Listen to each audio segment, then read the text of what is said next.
Isang magandang araw po sa inyo mga kapatid. Meron po akong 10 pesos NGC coins na gustong talakayin sa inyo. Ito po yung apat na uri na NGC 10 pesos. 2017, 2018, 19, and 2020. Ito po yung bagong lumabas na kung nahuli. NGC coins 10 pesos 2020. Alamin po natin kung magkano na po ba ang value ng mga coins na to.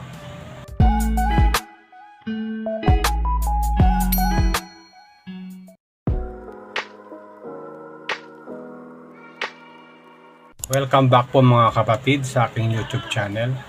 So dito po tayo sa tinatalakay po nating coins na NGC 10 pesos.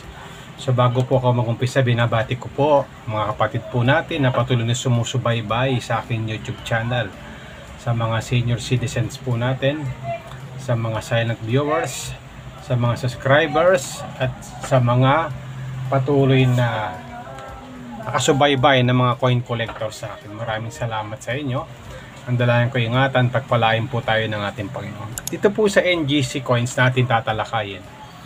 2017. Ito po yung isa sa mga mahirap nang hanapin, semi hard to find coins dito po sa 10 pesos NGC. Ito po yung nagbi-mintage ng 10% ayon po sa numista. So ito po yung semi hard to find na meron ng value sa mga collector po natin, nasa 50 to 100, pero dahil ako po meron na po akong nahunt na ganito na NGC 2017, so hindi na po ako bumibili, So tinalakay na lang po natin ito pong NGC 2017, semi hard to find.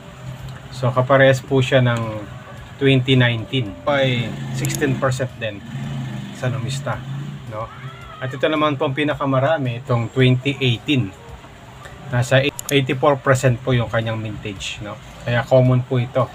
Ito pong 2018, dito po natin makikita, So ito pong 2018 at saka 2019 na ganitong coins ay common coins, So ito po yung medyo mailap ng makita na 2017. Pero may mga collector po na nagtabi nito na meron po sila, So dito naman po sa bagong nahan ko, ito pong NGC 2020, So po yung kanyang date, NGC 2020. Ayan. So bagong huli lang po yan. So dito po sa amin sa Pampanga, isa pa lang po yung aking nahuli. Ewan ko lang po sa lugar nyo. I think marami po nito nalalabas pa kasi bagong coins po ito. Ayon po sa numista, ito po ay nasa 2% ang kanyang mintage, Mababa pa po ang kanyang mintage, kaya kung mananatili pong mababa ito, ay baka maging hard to find po ito. Itong 2017 ay nasa semi hard to find, nasa 16%, mataas na po yun, 16% ayon po sa numista. Pero itong 2020, itong aking nahuli na NGC 2020 ay nasa 2% pa lang, So hindi ko po alam kasi pagka nagpasa po yung mga collector po natin sa numista, itong mga ganitong date na 2020, maaaring dumami pa po ang bilang nito hanggang sa maging semi hard to find, at pag nadagdagan po ng nagdagdagan, pagdating ng panahon ay magiging common, katulad po ng 5 piso na ganito na NGC. Yung 2020 po nito ay nung unang mga 2021 to 2022 medyo mahirap, pero nung pumasok po yung 2023, nagsilabasan na po yung ganito nasa 5 piso, at maging sa 10 piso po baka ganun din ang mangyari dahil nasa 2020 pa lang po siya, kaya baka madagdagan pa po pag nagpasa po yung mga collector po natin. Kaya sa ngayon po ay wala pang collector values itong mga coins na ganito na 2020.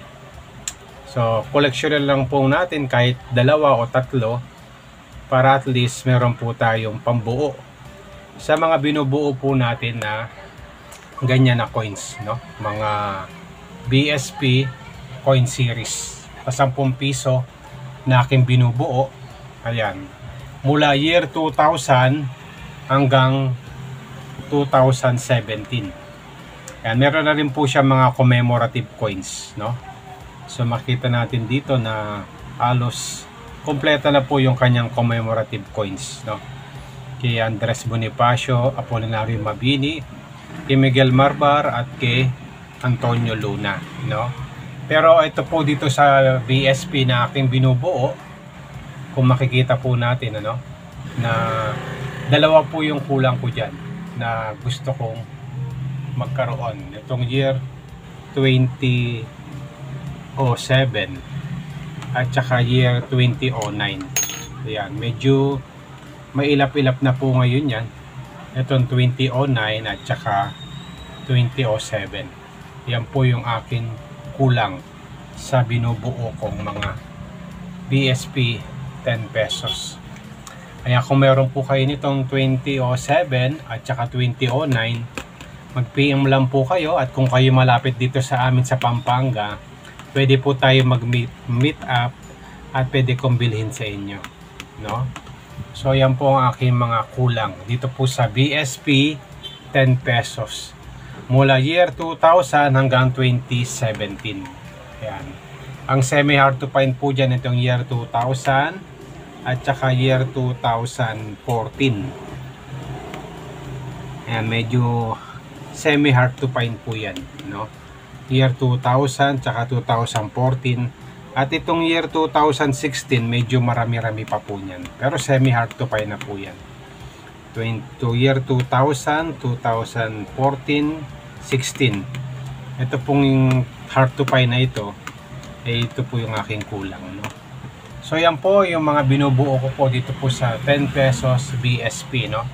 At dito po sa ating tinalakay na NGC 2020, ito pong 10 pesos na ito ay tabi niya na lang po muna. Sa ngayon pa po ay wala pa pong collector value itong mga coins na ganito dahil bago pa lang, no?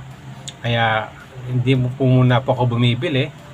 Alamin po natin talaga yung tunay na bilang nito sa numista, no? Kung ilan talaga, kasi hindi natin alam kung ilan talaga yung vintage nito 2020.